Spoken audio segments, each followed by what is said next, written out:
এই ডিসি, এই এসপি, এই টিওনো, এই ওসি তারাই আছে, খালি চেয়ার পাল্টিয়েছে। রাজশাহীর ডিসি গেছে কুষ্টিয়ায়, কুষ্টিয়ারটা কুমিল্লায়, কুমিল্লারটা কক্সবাজার। এই মাল তো সব একই আছে। যেহেতু এদেরকে দিয়েই করানো লাগবে সামনে, যদি এদেরকে আপনি না পাল্টিয়ে আবার এদের আন্ডারেই দিয়ে দেন, কি হবে? এই 15 বছরে যা হয়েছে, দিনের ভোট আবার রাতে হয়ে যাবে। দিনের ভোট রাতে হলে যারা আসবে ওরা কি বৈধ না অবৈধ? সব হালাল করে নেবে তখন।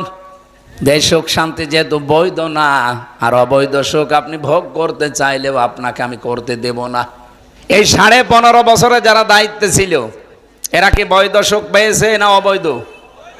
কারণ আমার এই 33 বছর বয়সে 18 বছর থেকে যদি আমি ভোট দিতে আরম্ভ করতাম, 3 বার ভোট দিতে পারতাম, একবারও পারি নাই। কি কথা বলছে না কেন? আমি জানি না যে ভোট কেমন করে দেয়, শুধু শুনেছি। অথচ এটা আমার দেখার দরকার ছিল না? 3 বার তো আমার দেখার দরকার ছিল, একবারও পারি নাই। আমি যেন নিজে ভিকটিম। সুতরাং এই বাংলাদেশে এই 3 বারে যারা দায়িত্বে ছিলেন, আপনারা বৈধ না অবৈধ।